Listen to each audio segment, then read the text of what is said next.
My name is Darryl Kwa. Thanks for joining us this morning. We are live across our social media platforms at Joy Prime TV on Twitter, Facebook, and Instagram. So we begin with the latest figures from the Ghana Statistical Service on rate of inflation for the month of August at 9.7%, up from 9% in July. And the cost of food and housing, we are told, are major contributors. Let's hear from the government statistician, Professor Samuel Kopneni.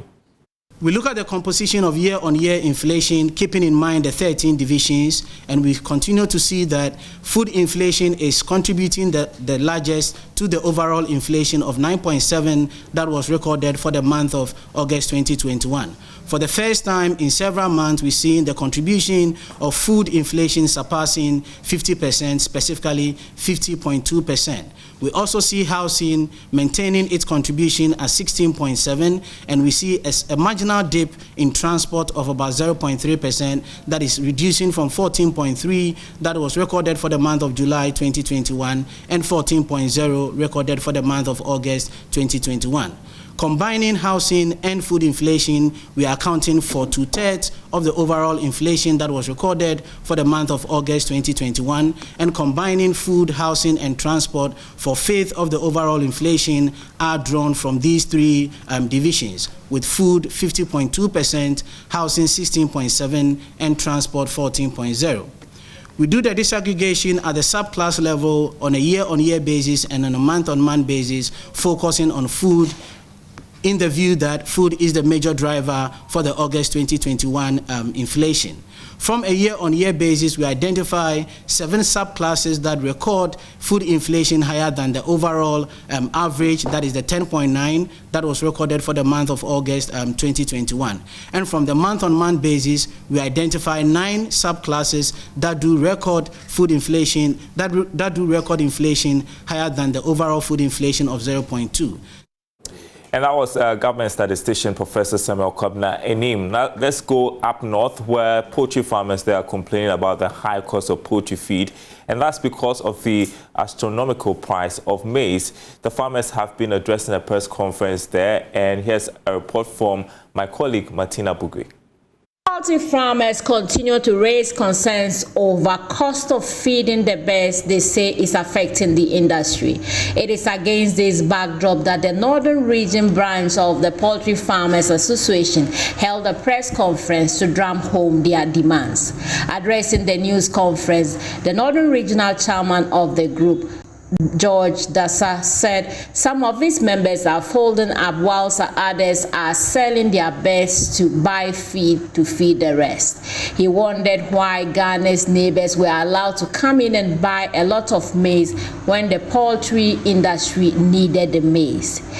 Within a space of about 12 months, the cost of the main ingredient of the feed component, that is maize, has risen from 130 Ghana cedis per 100 kg to between 320 to 350 or even more per 100 kg, depending on where you are getting it.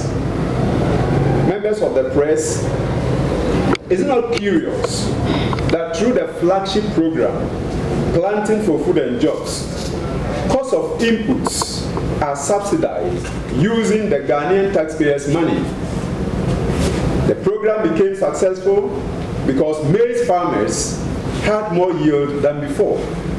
Yet, poultry farmers who consume more than half of the total maize produced in the country are finding it difficult to get the maize to feed our birds. All right, let's take a trip to Guinea. We've heard about the coup over there. We have been analyzing the impact of the coup on trade within the ECOWAS sub-region. We've been speaking with international business consultant that is in the person of Ohineba Darko to pick his thoughts on how this could potentially impact trade in the sub-region. The coup leader said there's going to be a closure of the borders. So automatically, if you are trading and you use the borders, you can't go. That's the first thing. That's the first thing. You can never go. Even if you are given exception to move, there'll be a lot of inspections at the borders. So that would also impair the time of trading.